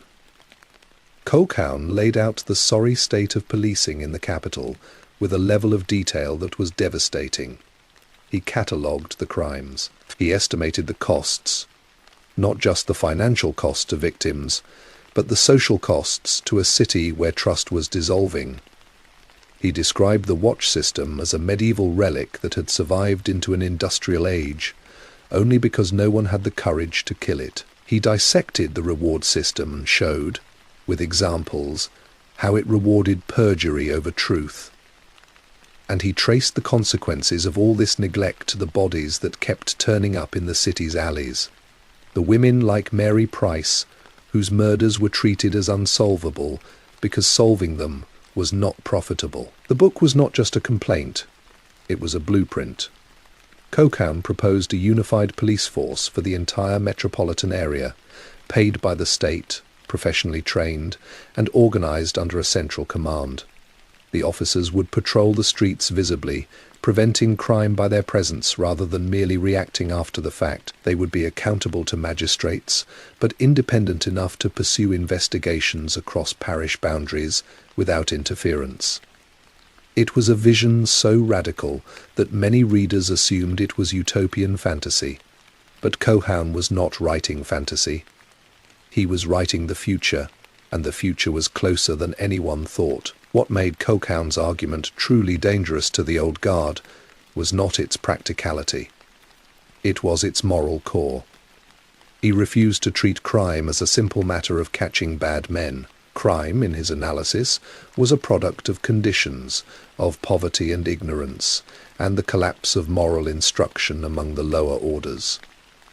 The police, in his vision, would not just arrest criminals. They would be a force for moral order, a visible reminder that society was watching, that standards existed, that the law was not just a punishment machine, but a teacher of right behavior. This moral dimension made his critics deeply uncomfortable because it was harder to dismiss than a mere administrative proposal. You could argue about budgets and jurisdictions. You could not so easily argue against the idea that a civilized society owed its weakest members protection.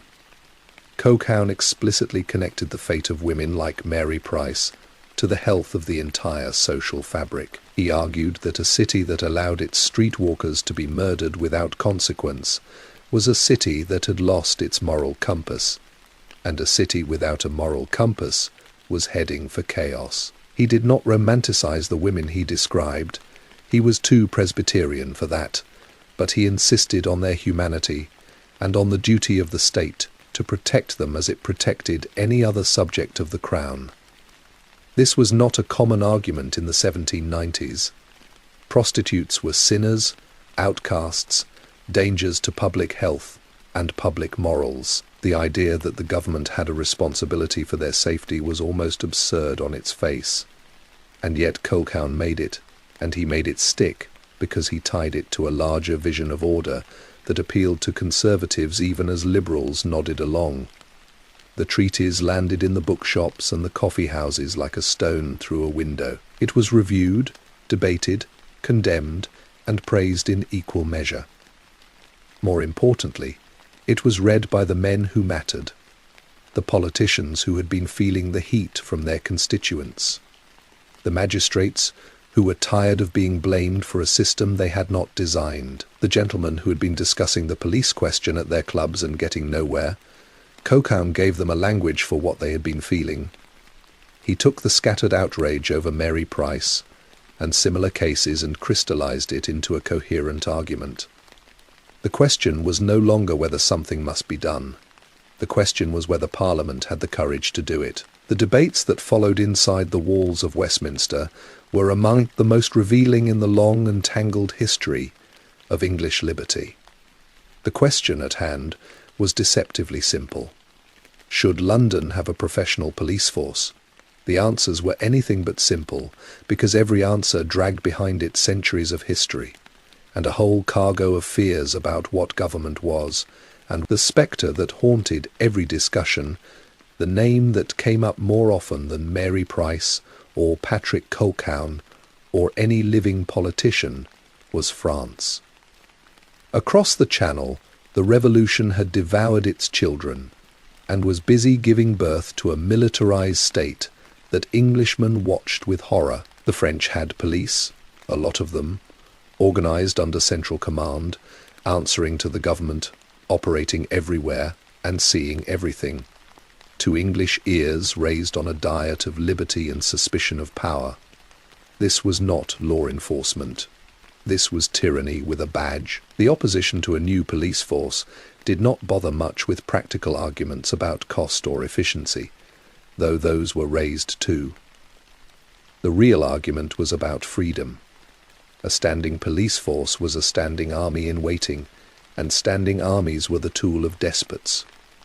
Every man who had ever read his history knew that. The comparisons were drawn explicitly and often. In France, the police spied on citizens, opened mail, maintained files on political dissidents. In England, and this was the patriotic refrain, a man's home was his castle, and no agent of the state could enter it without cause. The parish system, for all its failures, was local. It was accountable. It was English. The constable was your neighbour, not some government functionary sent from Whitehall. He might be useless, but his uselessness was the price of liberty. and many members of Parliament were prepared to pay that price indefinitely, rather than risk creating a force that could be turned against the people. The reform voices pushed back with a fury that caught the traditionalists off guard. They pointed to Mary Price by name and to a dozen other victims whose cases had filled the papers. They read aloud from Colquhoun's treatise, quoting the passages that described the broken system in terms so plain they could not be spun. They asked their colleagues across the aisle whether English liberty was truly served by allowing murderers to walk free, whether the ancient constitution required that poor women be strangled in the dark while the watch slept. The rhetorical strategy was smart and deliberate. The reformers did not try to argue against liberty. They argued that true liberty included the right to personal safety, and that the state had a legitimate role in protecting that right. A government that could not catch a killer was not a government that respected freedom. It was a government that had abandoned its first duty. Members like Sir William Mainwaring, who had served as chairman of the Middlesex magistrates, spoke with the authority of direct experience. He had seen the bodies. He had dealt with the useless constables. He had sat through the sham inquests. When he told the chamber that the current system was a disgrace to a civilized nation, he was not speaking from theory, he was speaking from memory. Other reformers included Henry Fielding's old circle, the magistrates and writers who had been pushing for a professional police for decades and were finally seeing the wind shift. They built their case brick by brick, crime by crime, and Mary Price was one of their foundation stones. But the traditionalists were not easily moved. Their arguments were woven into the fabric of English identity, and they defended that fabric with a passion that the reformers sometimes underestimated. The parish system, they insisted, was not just some administrative convenience. It was a bulwark of English liberty, a decentralized, community-based form of law enforcement that prevented the concentration of power in central hands. Every parish governed itself. Every constable answered to his neighbours. No minister could order the watch to arrest his political enemies, because no minister controlled the watch. The system was messy and inefficient, but efficiency was the language of tyranny.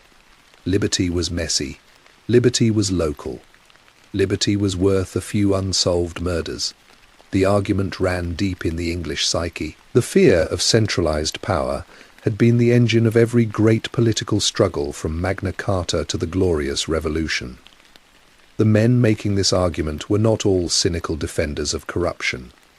Many of them genuinely believed they were protecting something sacred. They looked at the reformers and saw men who, with the best intentions, were preparing to build a machine that would eventually be turned against the people it was supposed to protect. A police force might start by catching murderers in Whitechapel. It would end, the traditionalists warned, by breaking down doors in the service of a prime minister who had tired of opposition. The debates dragged on, and the frustration among reformers grew palpable. Every session that ended without a vote was another session in which a woman like Mary Price could be murdered while the state wrung its hands. The deadlock seemed unbreakable. Two visions of Englishness staring at each other across a divide that neither side could bridge. But beneath the surface of the parliamentary theatre, something was shifting. The public pressure that had been building since the newspapers seized Mary's story was not going away. Letters continued to arrive. Meetings continued to be held. The editors kept writing, and the readers kept reading, and the question that had been planted in the soil of that Whitechapel alley was putting down roots that even the most eloquent traditionalist could not pull up. Parliament could debate forever, and it often seemed determined to do exactly that. But the pressure from the streets and the papers had grown too loud to ignore entirely. The first real crack in the old system came in 1792, and it came directly because of cases like Mary Price's, because the public had been made to see what the old system actually delivered. The Middlesex Justices Act of that year did not create a police force. Nobody in Westminster was ready to go that far, but it did something almost as important. It created a professional magistracy for the London area. a small corps of paid full-time justices who would sit in newly established public offices scattered across the city. These were not the old amateurs who served out of duty or ambition, and whose attention wandered when the case involved someone of no consequence. These were salaried men whose job was to be present, to be available, and to apply the law regardless of who stood before them. The Act established 7 public offices in central London, each staffed by 3 paid magistrates and a small contingent of constables who were actually answerable to them. For the first time, a victim of crime in the metropolis could walk into a government building and find a magistrate on duty. A magistrate who was being paid to listen and who had constables at his disposal who could be dispatched without anyone first calculating the fee. The system was limited. It covered only the densest parts of the city. The constables were few, and their jurisdiction still tangled in the old parish boundaries. But the principle had been breached. The government had acknowledged that public safety was a public responsibility, not a private transaction. The ghost of Mary Price was present at every debate that led to the passage of the Act, cited by reformers who asked how many more women had to die before the state accepted its duty. The men who staffed these new offices were a different breed from the old parish amateurs.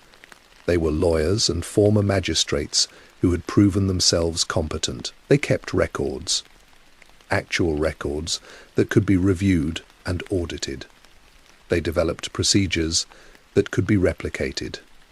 The offices became hubs of activity, and within a few years the public had begun to trust them in a way they had never trusted the old constables working out of tavern back rooms. The crack in the ancient wall was barely a fissure, but light was coming through it, and Colquhoun, watching from his magistrate's bench, saw the direction the light was pointing.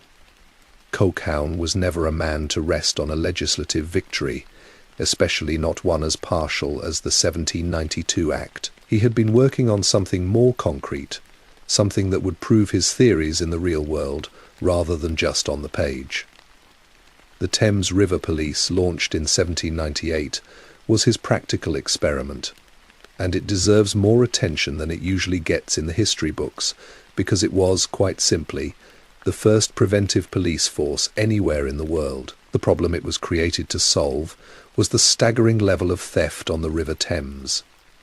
The Port of London was the busiest in the world, and the river was choked with ships loading and unloading cargo worth millions of pounds. Theft from the docks and from the ships themselves was so routine that merchants factored it into their insurance premiums as an unavoidable cost of doing business.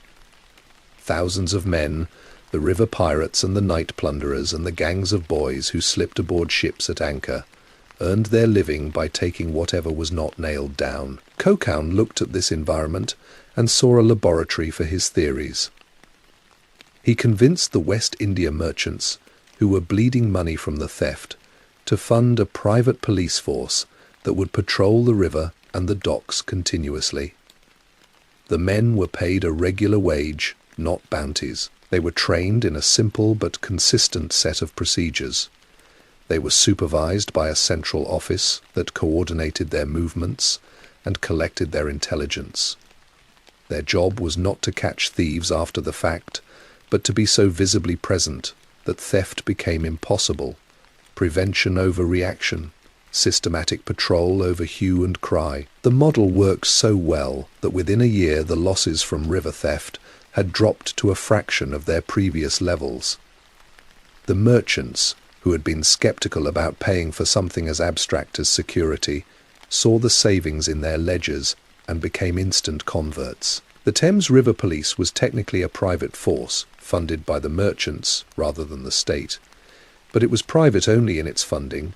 In every other respect, it was the prototype of the public police forces that would follow. Its men wore a recognizable uniform, the first police uniform in the English-speaking world. Its command structure was hierarchical and professional. Its methods were recorded and analyzed. Most importantly, it proved that the arguments of the traditionalists were wrong. A police force did not become a tool of tyranny just because it was organized and efficient.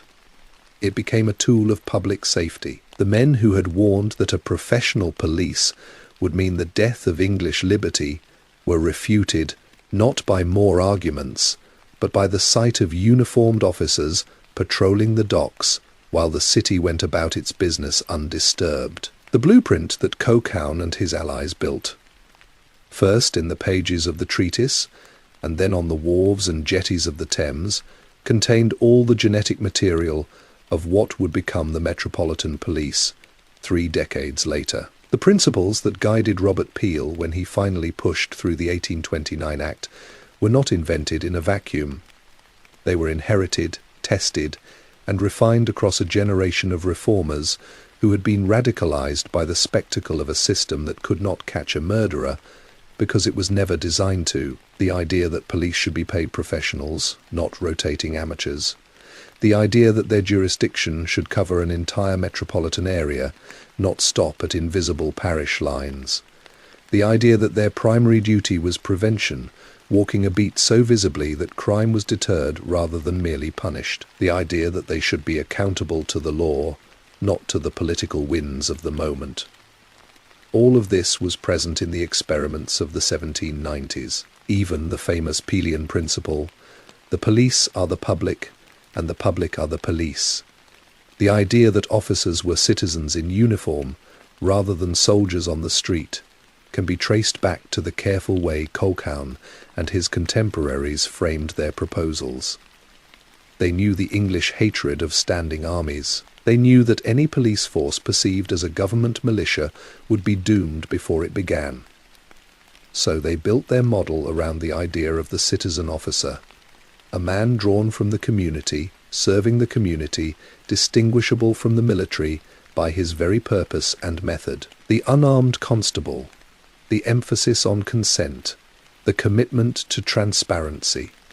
These were not later additions to the British policing tradition. They were baked in from the start, the direct result of the long struggle between the reformers and the traditionalists, who feared that order would always come at the price of freedom. The journey from Mary Price's Alley to the passage of the Metropolitan Police Act took nearly 4 decades. The men who had marched in the public meetings of 1790 were mostly dead by the time Peel stood in the Commons and made the case for a unified force. Colquhoun himself died in 1820, almost a decade before the Act passed. But their work did not die with them. The ideas they had planted, the experiments they had run, the moral argument they had made again and again that a civilized society protected all its members. Not just the ones who could pay, these things accumulated. The old system did not fall in a single dramatic stroke. It eroded piece by piece as each new crisis and each new reform chipped away at its foundations. The Middlesex Justices Act and the Thames River Police were the first chips, the first tangible evidence that a different way of keeping order was possible. They were modest things in their time, easy to overlook in histories that focus on the grand climax of 1829, but without them, the climax never comes. Without the outrage that followed a murdered woman in Whitechapel, without the treatises and the debates and the experiments that outrage set in motion, the Metropolitan Police remains a theory in a reformer's notebook rather than an institution that would reshape the world. The 40 years between Mary Price's murder and the birth of the Metropolitan Police were not quiet. They were loud with the same arguments, the same outrages, the same cycles of crisis and commission and forgotten promise that had defined her case. What changed slowly, almost imperceptibly, was the weight of evidence. Every new failure added another stone to the pile, and eventually the pile grew too heavy for even the most stubborn traditionalist to ignore. London did not become safer in those decades. It became more dangerous, more crowded, more ungovernable. The population exploded past 1 million souls and kept climbing, and the old parish machinery groaned under the strain. New rookeries grew where old ones had been cleared. New forms of crime emerged, or old forms grew more sophisticated. The night watch remained what it had always been, a collection of old men with lanterns and no training.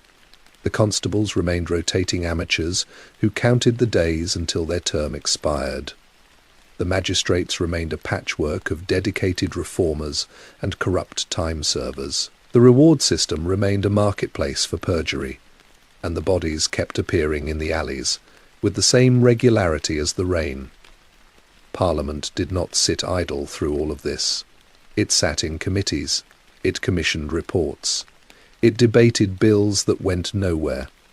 The pattern was by now familiar. A particularly horrifying crime would seize the public imagination.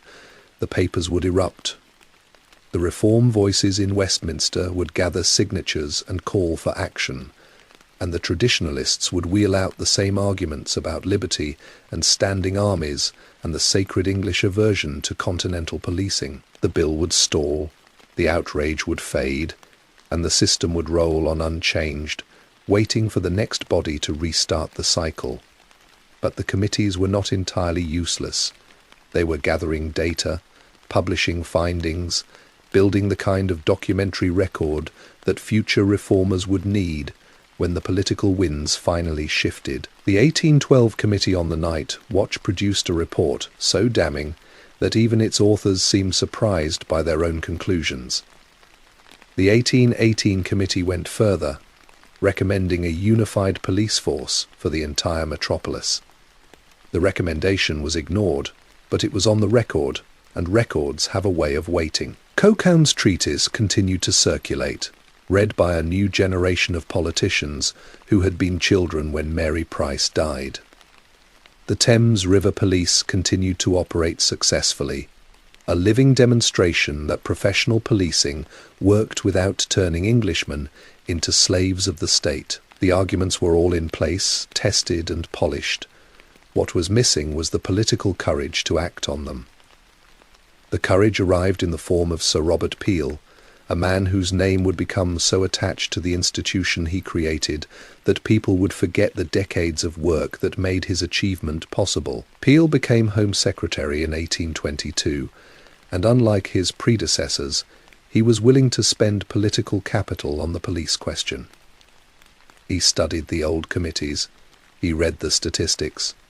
He knew the arguments against reform, because he had made some of them himself in his younger years. But he also knew that the patchwork was failing, that the cost of inaction was mounting, and that the public was finally ready to accept what it had rejected for 40 years.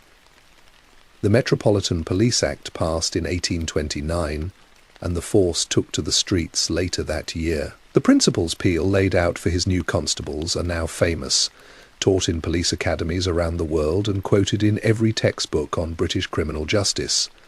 What is less often remembered is how directly those principles echoed the arguments that reformers had been making since Mary Price died in the rain. The first Peelian principle, that the basic mission of the police is to prevent crime and disorder, was Colquhoun's argument restated in simpler language.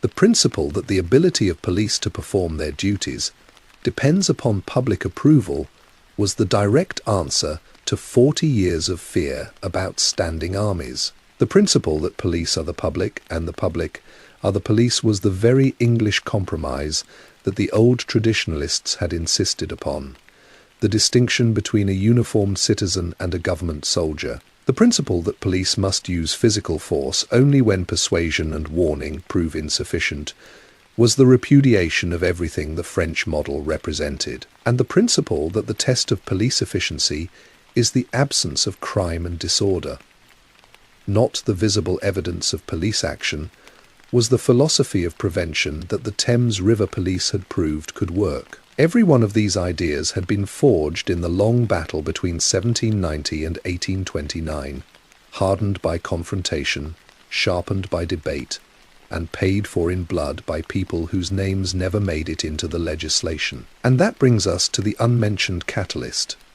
the question that hangs over the standard histories of British policing like a shadow at the edge of a lantern's glow. Why did Mary Price disappear? The Metropolitan Police Act does not mention her name.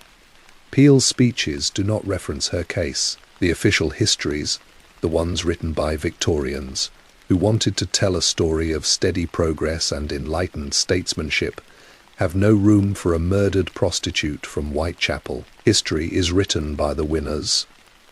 And the winners in this story were the politicians and the reformers who got their names on the bills and their statues in the squares.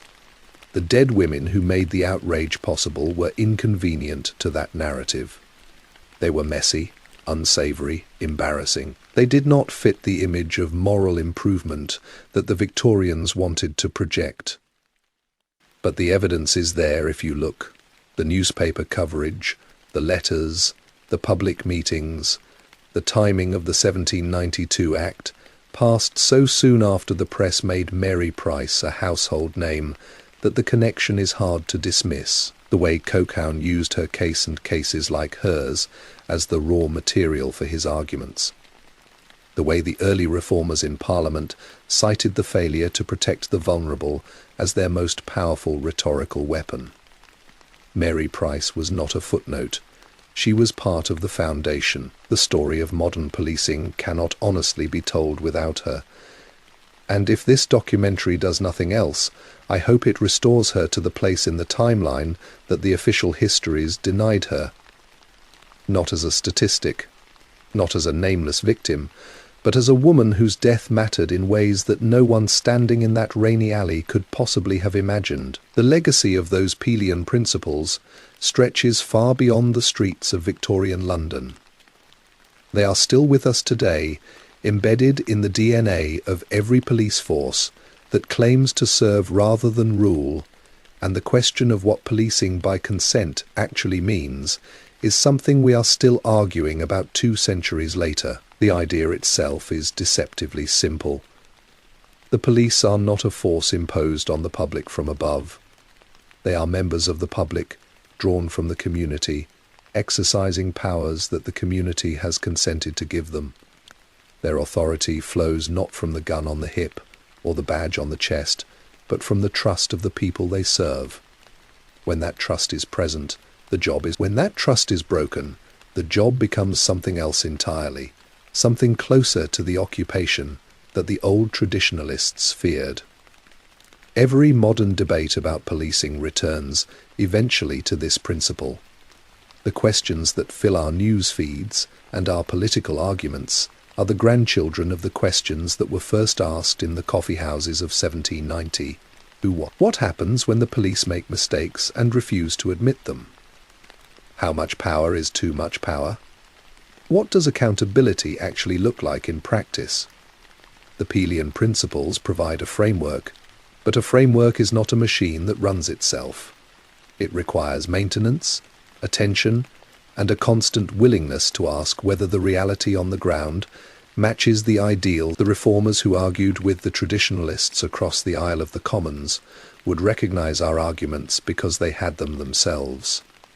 The tensions are unresolved because they cannot be finally resolved. Every generation has to negotiate the boundary between order and liberty anew, and the line moves, and the arguments shift, and the names of the victims change.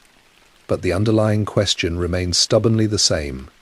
Does the system protect everyone, or does it protect only those with the money and the voice to demand protection? Mary Price's case asked that question in its rawest form, and the answer that came back from the old parish system was no. The answer that the reformers fought for was yes. The answer we are still trying to live up to is supposed to be yes, and whether we are succeeding depends on who you ask, and where you look, and what you are willing to see.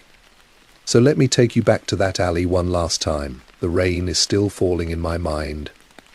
The way it fell on the November night when a young woman whose life was supposed to mean nothing walked out of her lodging house and never came back. The old watchman is shuffling toward her body with his trembling lantern, and the crowd is gathering at the mouth of the alley, and the constable is dragging his feet because he already knows he cannot solve this crime. The coroner is preparing his inquest. The editors are sharpening their pens. The reformers are taking notes. The wheels that will take 40 years to turn are beginning to move. Silently, invisibly, beneath the surface of a city, that does not yet know it is being changed. Mary Price never saw any of this. She died without knowing she would matter, and that is the part of this story that stays with me the longest.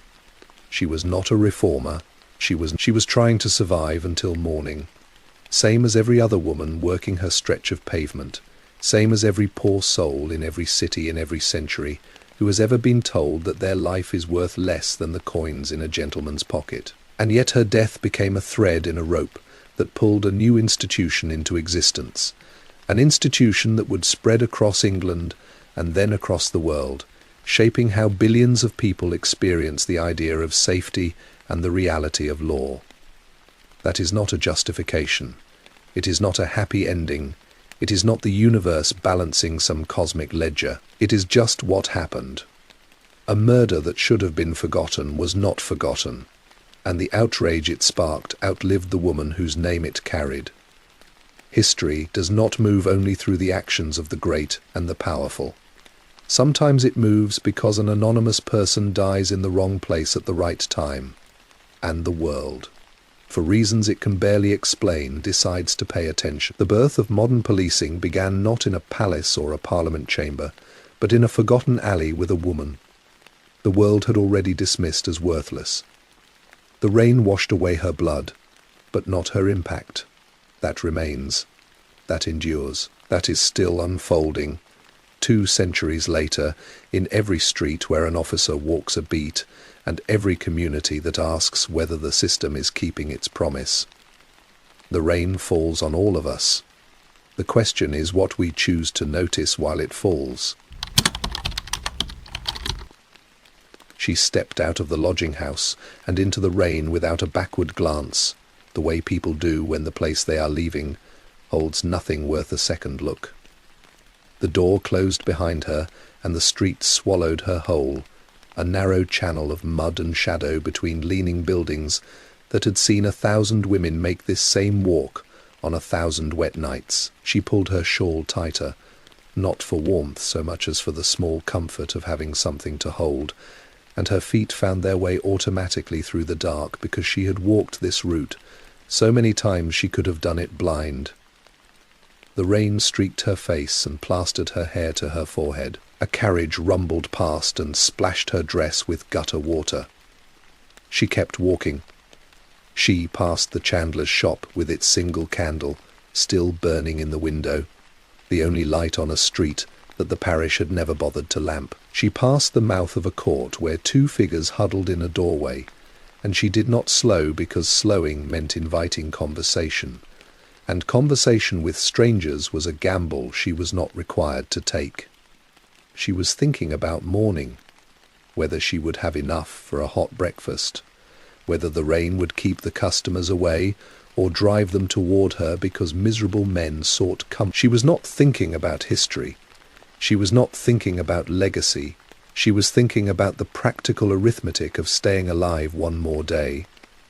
If she turned her head, she might have seen the lantern of old Tobias Crane bobbing in the distance, a dim and useless point of light that promised safety and delivered nothing. If she listened hard, she might have heard the printing presses clanking in their shops across the river, the machines that would carry her name farther than her feet had ever travelled.